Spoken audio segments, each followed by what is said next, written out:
Hey everybody, so I am back with another video. This time I will be discussing the homeschool curriculum that I have for the girls this year. We are in our 6th year of homeschooling. I have a 4th and 5th grader, and we are just excited. In the first, let me see, I think I don't know. The first 3 years, I think I did an independent study program at a local school, to which I did not like it at the end, so I removed them and I put them in a charter school, and I love my charter school. They give you a teacher to help you, to guide you if you need it, and she is just awesome. But without any further ado, here's my curriculum. Well, let me back it up. With the charter school that they are going to, they have 4 core subjects with the grades that they're in, which are language, math, science, and social studies. For science, I found a program on Teachers Pay Teacher, and it's all online. They give you slideshows, and it just goes through. It's a 28-week slide program, and so you can work it however you want. You could do a couple a week. I choose to do 1 a week just so that it's not overwhelming or anything. I like to keep my homeschool day simple. I just do what is it? Oh my god, I'm like everywhere. Anyways, I just do like everything straight and to the point with homeschool. I don't like a whole bunch of fluff. I don't like any of that extraness. So the science program works out really good for us. It's a couple of slides, a couple of quick videos, and then they do writing prompts and discussions, and it works really well. Like I said, so that's that. For social studies, I do what they ask, like whatever, just get that done. I really don't care for the requirements of social studies, because I feel like I went to public school and charter isn't going to be too different from the public school requirements. It's just you get to kind of do it your own way. So I do social studies for them, bare minimum, like whatever you're asking for, we'll do, we'll fill the requirements. But I don't per se believe in the way that social studies is taught in the public school, because it's not real history. They don't give the real information. I want to give my kids the real information. So in addition to in which social studies at this age is in a whole bunch, so we just add in our own stuff. A big thing that we're gonna do, which I started last year, is that for October, we learn about Native Americans. So we start school like mid to end up to the end of August, just depending on the year. The schools change them. I don't know what they're doing. But anyway, so from August, September, we are learning about Egypt. Currently right now mythology, but we will get into like learning about kings and queens and like all that stuff with Egypt. And then we will also learn Native American history for the month of November, just to like celebrate and think about Native Americans. We also have Native American ancestry, so that is like super awesome for us. And then we'll go back to Egyptian mythology until around January, and we'll start like African history for like January, February, to which time it is like a busy time for us because we do Girl Scouts as well. And so that's usually our cookie season, January, February, and we are at cookie booths a lot. So school is like, everything is like boom, boom, boom with like school and our other activities. So anyways, so for history, we've done a few things. We just finished this book. We had started it last year and I left it. Like, do you see the melanin on them? I love it. This just went through some of the major gods and goddesses. I'm like opening on a page where it doesn't even matter. So that one, the first one is Ra, because he's like the creator of everything basically. And then it goes through like his 2 kids. Yeah,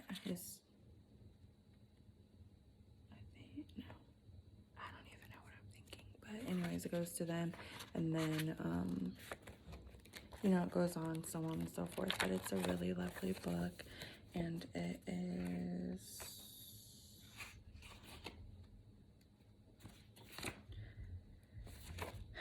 okay, so it's 127 pages, and then it has like a family tree in the back. It has a glossary, and then it also has like websites that you can go to and check out for additional information, or like I'm assuming to like kind of where they got their information. So really nice book, highly suggested. We also read just this year, Light as a Feather, 42 Laws of Mott for kids, and the kids liked it. Some of the stuff they said was like a little bit scary, but I mean, it's like the 10 Commandments for other people who don't know, but I love it, like throwing in some like witchy vibes into our homeschool day, so that works for us. We also read Mansa Musa, the richest man in history, and it was a pretty cute little book. So just gave all the information, how he became the richest man and what he did and that kind of thing, and the girls really liked it. Now come January, we are going to get into this decolonized, what is this called? Black History from a Decolonized Perspective curriculum. So we're gonna get into that.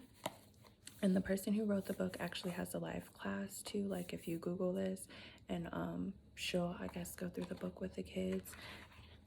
And I'm not sure how that exactly works, but I think she goes through it and teaches the class like kind of like via Zoom or something like that, some kind of video chat. I personally want to teach the girls because I like learning the stuff as well as they're learning it.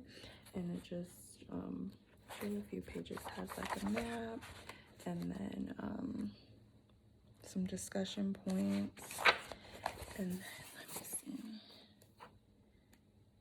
it's kind of like a self-paced, self-guided kind of thing. Like this one, she has some information about Mansa Musa again. I guess you scan this code, learn about him, and then you write, the kids can write information that they learn, and then like with the beautiful coloring page that they can color. So I think that'll be really fun for us to get through later. It also has, I just cast it, it also has like oh, here we go, next book. It has 2 pages of vocabulary, and so it's like something different every day. And I can't remember how many weeks this is supposed to be, but okay, day 2. And then it has like a suggestion chart on how to do everything, so I'll have to read that again, but it doesn't look too bad. So it says, okay, 16 weeks of learning, so it's not bad, you know, to throw in there, and that works. And we'll probably do, like I said, so it's 16 weeks, that's what, 4, 8, so we'll do half of it this year, half of it next year. And then once we're done with that part, we'll switch back over to mythology, because that's like a big part of our craft as well. And so it's important, you know, for us to learn about that. So that's pretty much what we're doing for history. Next, we have math. We have been through a couple of math programs. I tried Singapore last year. I tried Mammoth Math, and then went back to Singapore. And then we had got IXL, and I liked IXL the most. I did enjoy Singapore.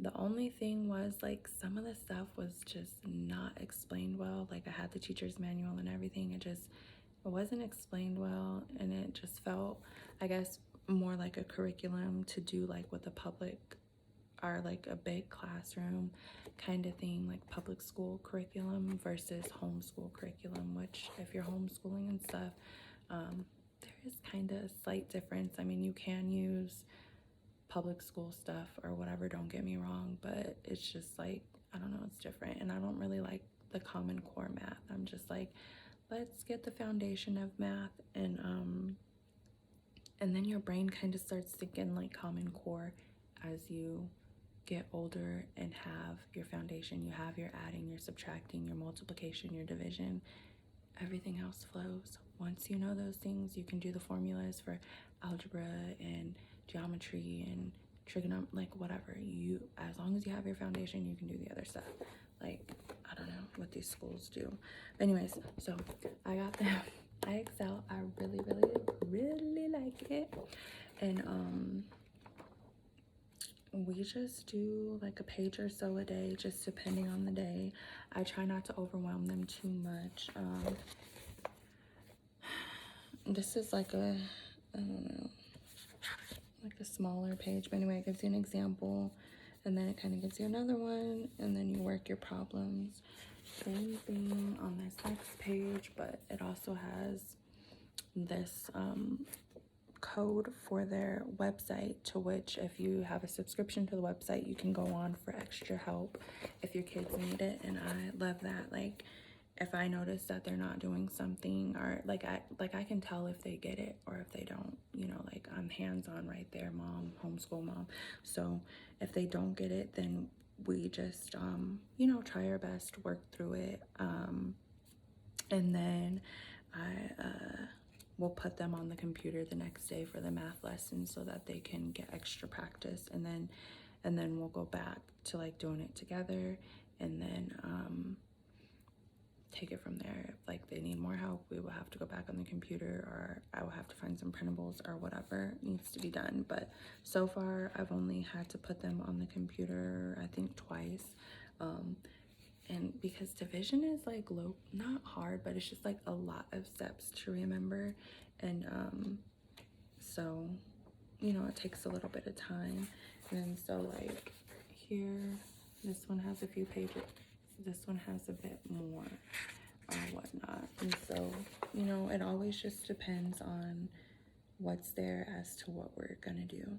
I try not, like, I don't want them to go over more than like 45 minutes of math a day, 45 minutes to an hour, because then it just gets to be too much. They get frustrated, I get frustrated, and it's not a good thing. So we just try to keep it simple.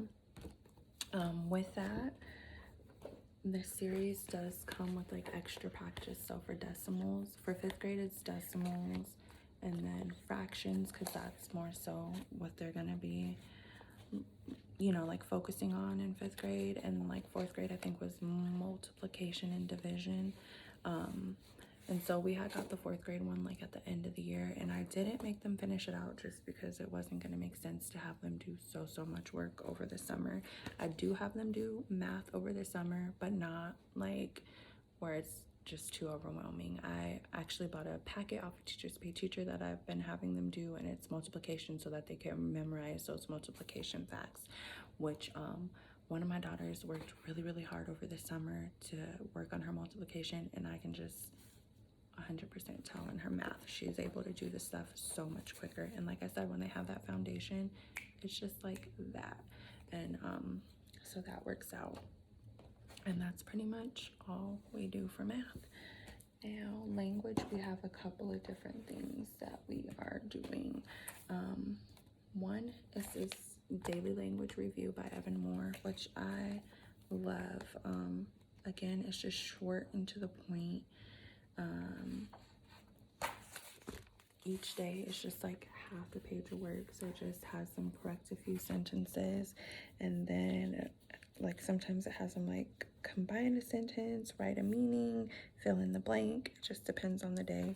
So Monday through Thursday they kind of do those things, and then on Friday it gives you some like vocab words, and then they work sentences with those words, and then they have to write a paragraph each week.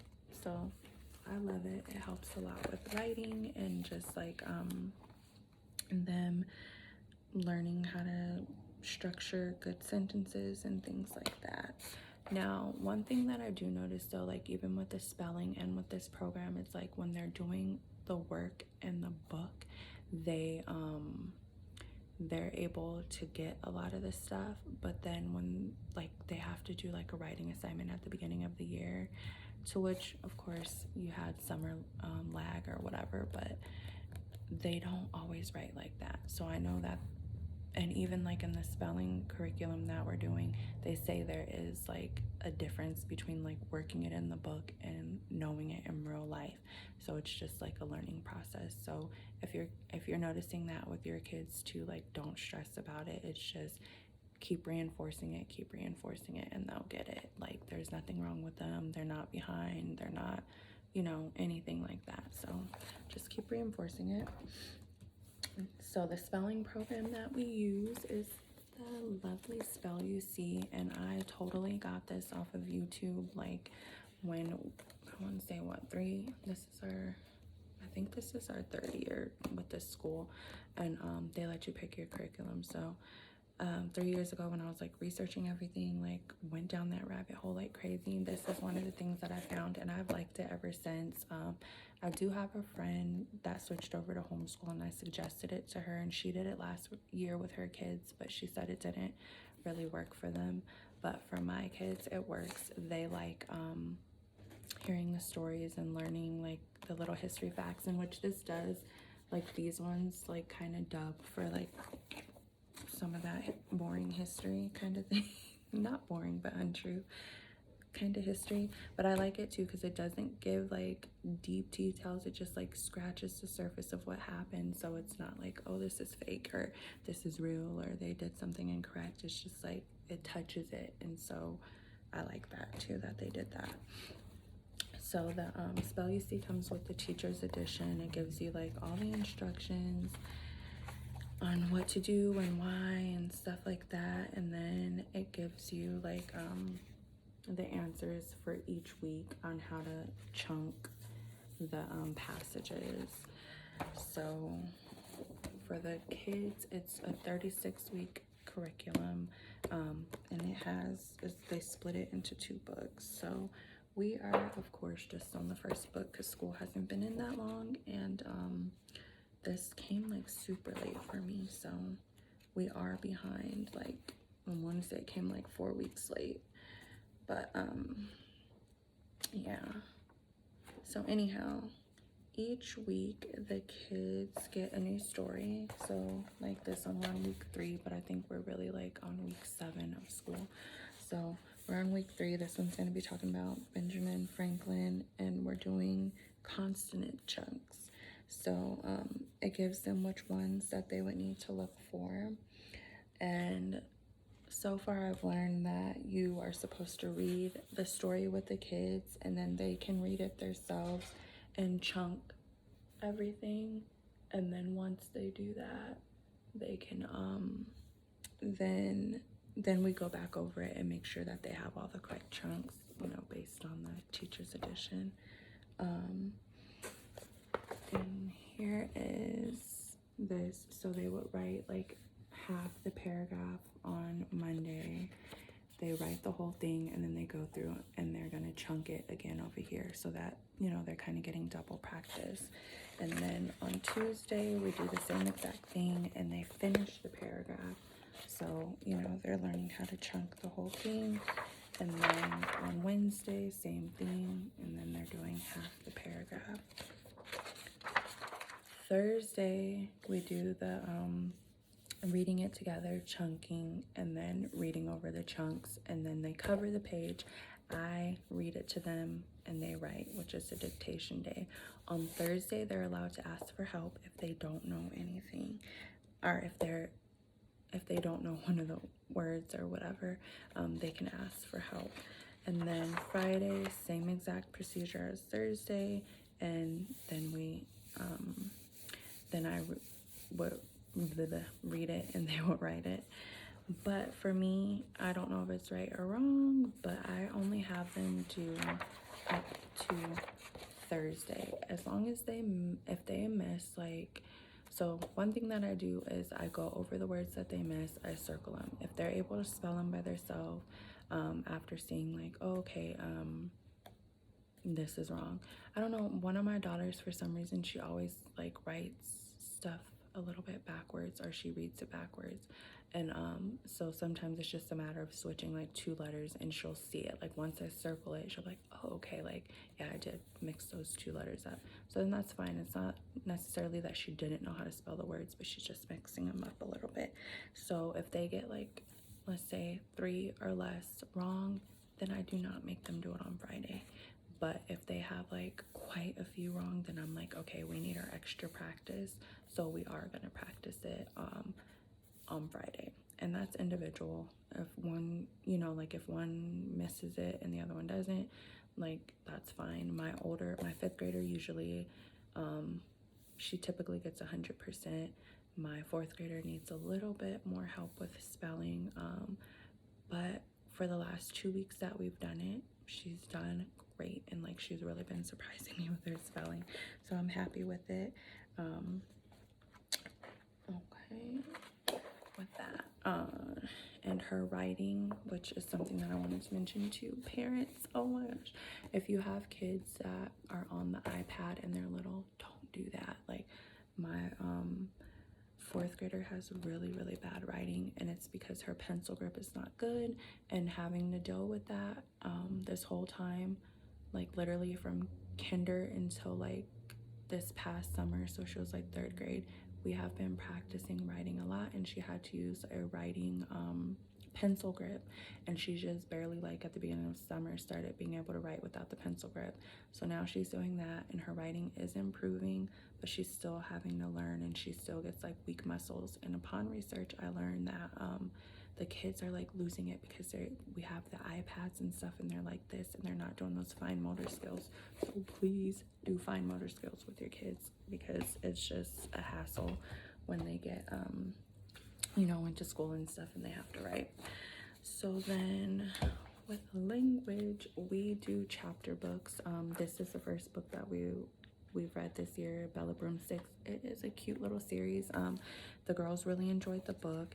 It's not too heavy, just, you know, like little words and stuff. It has some pictures, not every page, but just a few, and it's 197 pages flat, and then 198 is just a picture of Bella, and it's really cute, and they love it, especially since we practice you know, the craft and stuff like that. So all of our books that we got, some way, shape, or form, have to do with witches this year. I did get a lot. I don't know if we'll make it through them all, but if not, they will be used for next year. So that's the cool thing about homeschool. We'll just, you know, add it to the list next year, whatever we don't finish. I also plan on having them do like 3 research reports, one about Native Americans, one about Egyptian mythology, and then the 3rd one, I'm thinking like their favorite animal. So I did get these little writing prompts. It says my writing editing checklist, and then my writing revising checklist. So little, just like little prompts for them, and then a graphic organizer. So that this one, I think I want to be like maybe like a 5-paragraph research report or whatever, like the introduction paragraph, so on and so forth. And then to help with each of those paragraphs, they have the little hamburger to help them write their sentences. And so we'll start out with that, so that it's not so like overwhelming for them. And then I also think that, like, especially with the first report, I will have them do like the first report, I'll have them do, what am I thinking? Oh, like a paragraph a day or something like that, so that they don't have to just like sit there and do it and feel overwhelmed. And maybe 5 paragraphs isn't a lot for some people, but they really haven't done that much writing. So something that I had them doing over the summer with their summer work to practice their writing but not be too overwhelmed were journals. And we got the Big Life journals, and it kind of just helps them get in touch with themselves too. It says today I learned, today I felt, and then just circle it, and then it has some info, and then it tells you to turn to page 112 to like learn about making a goal and the steps that you would need for that goal. And then when you turn there,